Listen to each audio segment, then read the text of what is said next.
Get your reactions ready. The live portion of the show will begin in just a moment. It is August 6th, and the Yankees were wrapping up a weekend 4-game set with the Houston Astros. They were hoping that Carlos Rodon would bounce back and give them a much-needed series win against their rivals. My recap, your reactions coming up next. This is NYY Recaps. Welcome to Yankee Stadium. Just when they thought I was out, they pull me back in.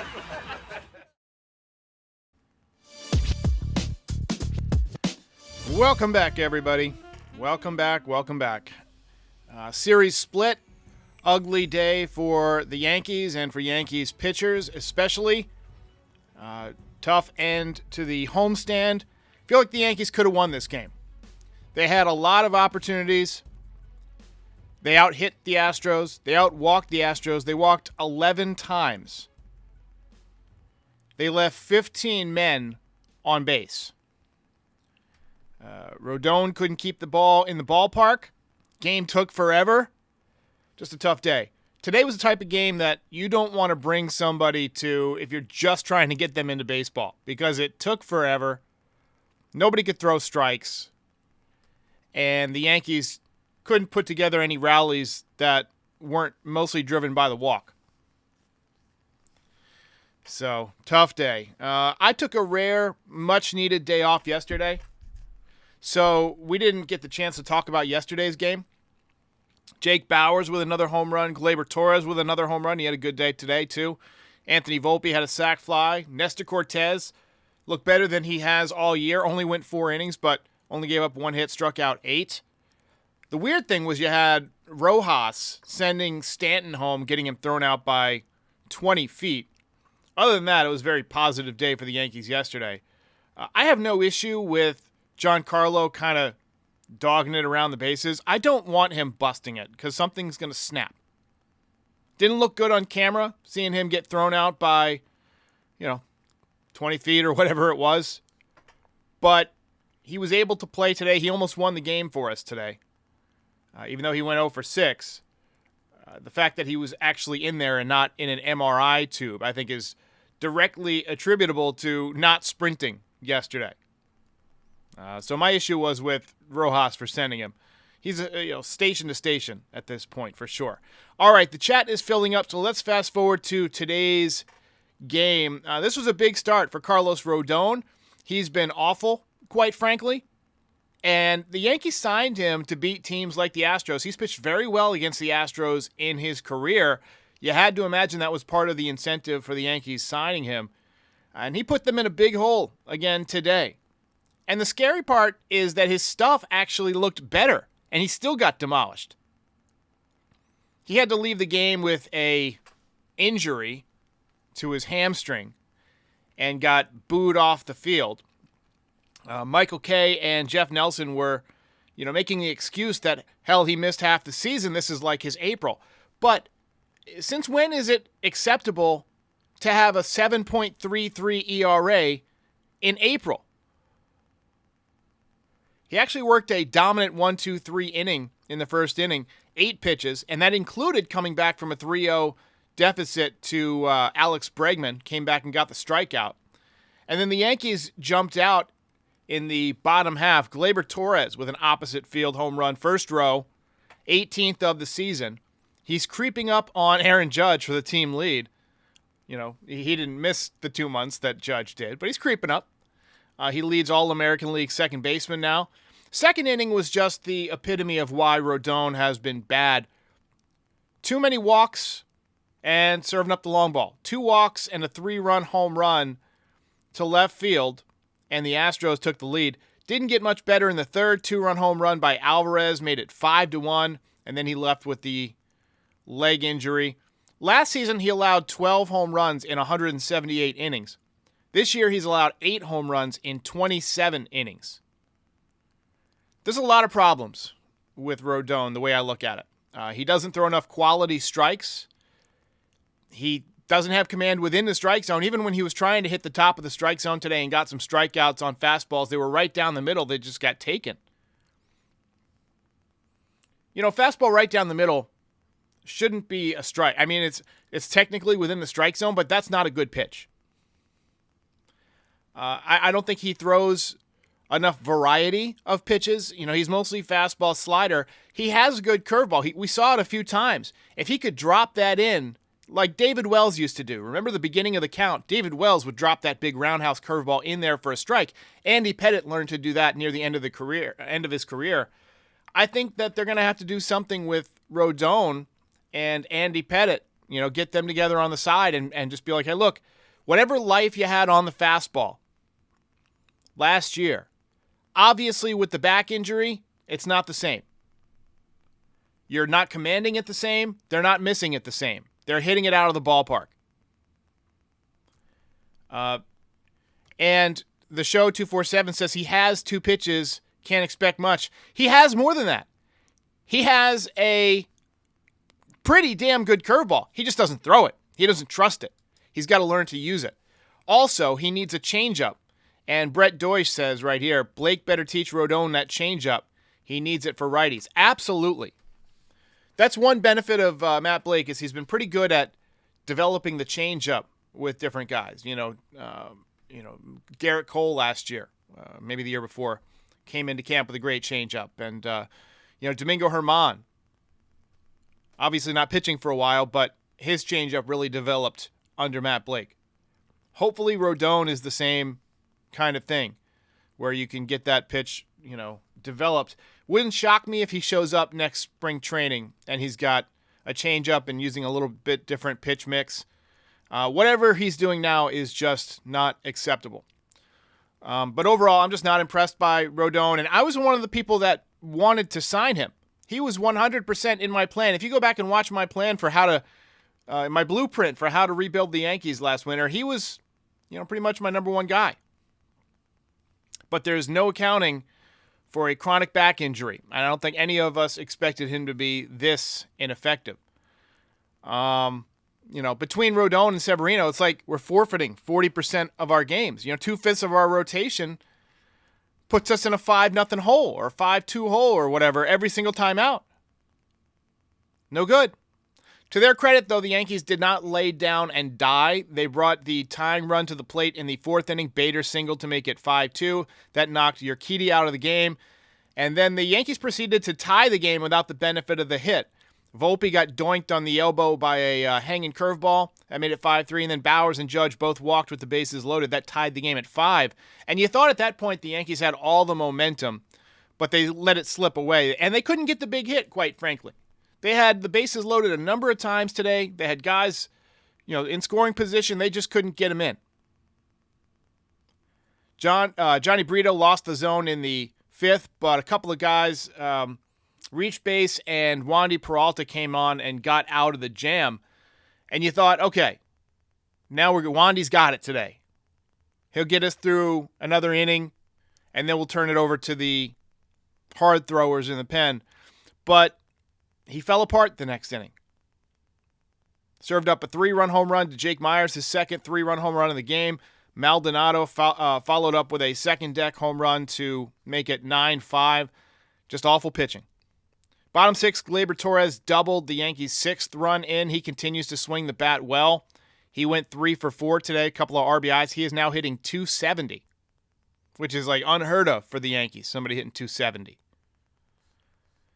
Bottom 7, Yankees got the tying run to the plate. Jake Bowers struck out to end the inning. Bottom 8, same story. Loaded the bases again, and Bader picked up a bloop single to knock in the 7th run, but Volpe flied out to, I'd say, fairly deep, but not real deep center field to end the inning.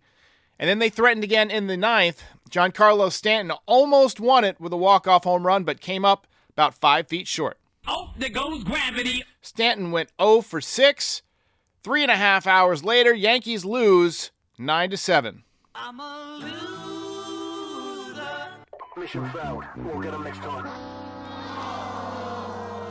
Eli BK says, would rather have good, productive left-handed batters instead of Carlos Rodon. Yikes. So I was looking at highlights today, and Matt Olson hit his 39th home run of the year. You imagine what he would have done if he had come to the Yankees? I mean, it would have been insanity what he would have done in this ballpark. UT says, just call up Clayton Beater. Clayton Beater having a very good year. We can take a look at him when we get to the next screen. I'll pull him up. Jason Dominguez had a good day today. He hit another home run, had a multi-hit game, and he's hitting about, closer to 240 now. Let's see here. Clayton Beater. Got him for Joey Gallo. He is 7-4, so I've got a new button. There we go. We can make full screen now with the shared web browser, so you guys don't need a magnifying glass. 7-4 with a 3.31 ERA. He is at AAA. Look at the strikeouts. 108 strikeouts in 89 2/3 innings. I mean, can't be any worse than Luis Severino, right? Can't be any worse.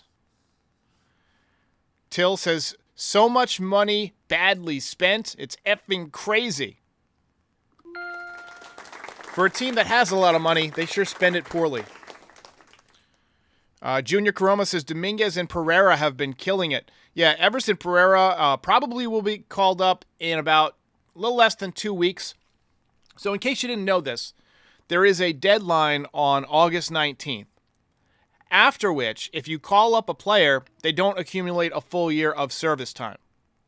So the Yankees, in a season where they're probably not going to make the playoffs, they're definitely not going to win the division, why use up service time that you don't have to? So I think you're going to see Pereira August 19th, August 20th. Let me pull up Everson Pereira so we can take a look at his numbers. Having a very good year. It always autocorrects it to everyone Pereira. Everson Pereira. So 309, 15 home runs, 56 RBIs, 371 on-base percentage, 926 OPS. The only thing concerning about him, if you look at his numbers, 83 strikeouts this year in 265 at-bats. So he's striking out a large portion of the time. A large percentage of his outs are strikeouts. Now, since he's got to AAA, tearing the cover off the ball. 340 with 5 home runs, 25 ribbies. And this was a guy who several years ago, back in 2021, just blazed through the minor leagues, hit 20 home runs in 49 games.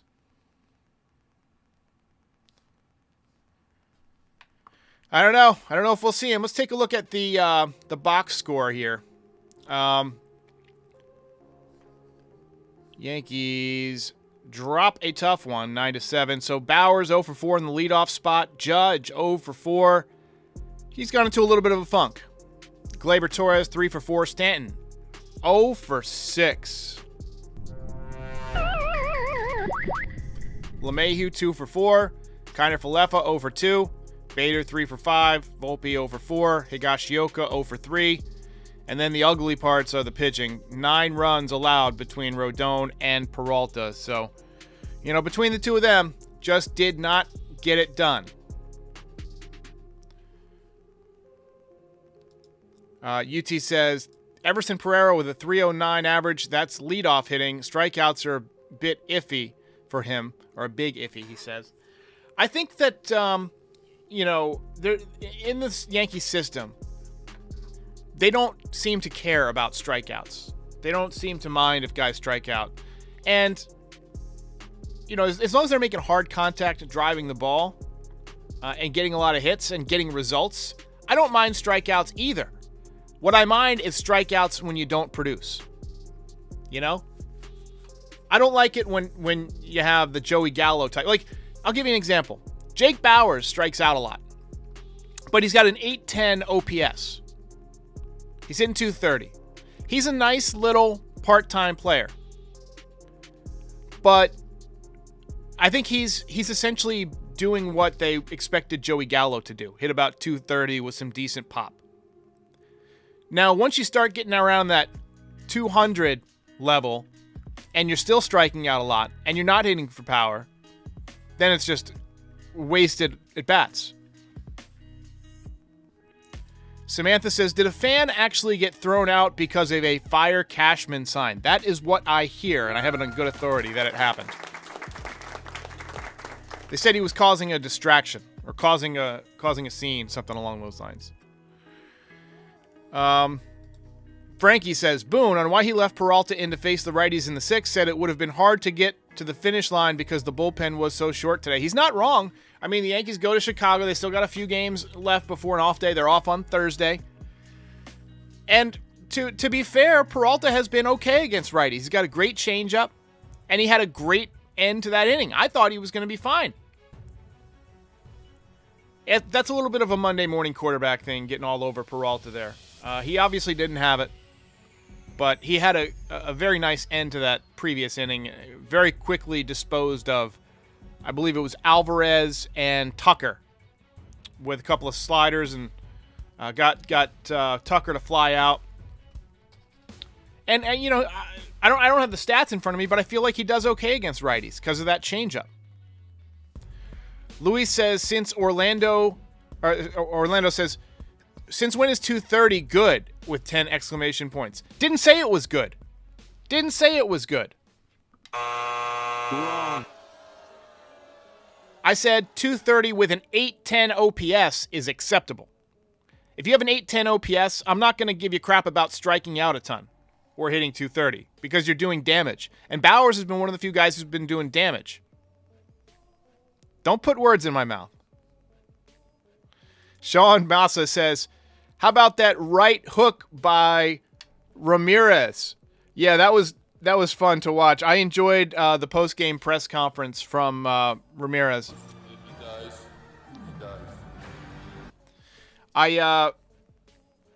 Look, I like a good brawl as much as anybody. I missed it until I saw the highlight late last night. But you never want to see a guy like wobbling off the field like that because head injuries are serious. Like you hit somebody in the head, knock them out, mess them up for a long time. Now, it looked like it was Anderson who kind of started it. And, all I can say is, be careful who you pick a fight with. Wayne says we only have 3 reliable starters. We definitely need to get somebody up from the minor leagues. I think so. Andrew says, don't give up on Rodon. Make him your number 5 starter in 2024, though. First of all, it's too early to start even thinking about the rotation order next season. It's way too early. I mean, that gets determined by how guys pitch and how they look in spring training. He was supposed to be the number 2 this year. Didn't end up pitching until, late or mid-July, something like that. And, Severino has pitched even worse than Rodon. So right now, even though Rodon has a 7.33 ERA, he's technically your number 4 starter because Severino's even worse. Frankie says, I would never fight someone in public. That's why I say all my crap in front of a screen. That's a smart way to do it. I'm more of a lover than a fighter, man. I don't want to get punched in the face. If somebody's got like an issue, the best thing you can do is just, all right, peace out, man. Especially these days, you never know when somebody's armed or whatever. But anyway. Link says, do we know the status on Luis Healed? Kid throws 100 miles an hour. I don't know the status on Luis Healed. Let me look him up.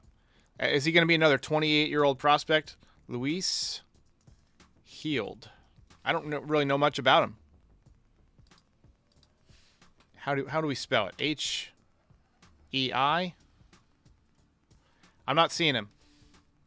I think you might have a spelling error there. Luis, H-I-E. It's not finding him on MLB.com. So, anyway, Joe Bag, the Lion of the Night, says Rodon was number 2, all right. It's a fair way to put it. Well, can't win them all. Yankees head to Chicago. Chicago obviously going to be without their shortstop for a couple of days. Yankees should be able to beat Chicago. They just unloaded at the deadline. They traded some of their best players. They traded Giolito. They traded Lance Lynn. Yankees should be able to make up some ground this week if they can just play well. Not feeling great about Severino or about Rodon, but there's nothing we can do at this point. I mean, it's August 6th. Trade deadline is passed. And unless you're going to call up some prospects, there's no help coming from outside. So these guys just got to pitch better. Oh, Perfect says, Luis Gil. Oh, Gil with a G-I-L. Luis Gil. Okay, so he's been throwing. I didn't know what the hell you were saying. All right, Luis Gil, the real deal Gil, coming back from Tommy John surgery. He's been throwing. He's been posting some videos on Instagram, but I wouldn't expect to see him unless it's very late in the season as kind of like a late season comeback like we saw with Jordan Montgomery after he had his Tommy John. So no need to rush it on him. I think it's too late for him to help us very much. All right, final comments here. Game over, man. Game over. Anthony says, dude, the season is over. Army says, stuff-wise, oh, this is per Aaron Boone. Stuff-wise, he thought Rodon was good. I thought his stuff was good, too. I'm not going to lie. I thought his stuff was the best it's been all season in the first inning. But the command was not good. Too many pitches down the middle. And I understand that it takes a while to get going again, but that's what rehab assignments are for. Can't be doing that for a month after you join the team. All right, guys, we're going to call it a night. I will see you after tomorrow's late game in Chicago. Begins, I believe, at 8:10 p.m., so it'll be about an 11 o'clock show. Until then. Ball game over.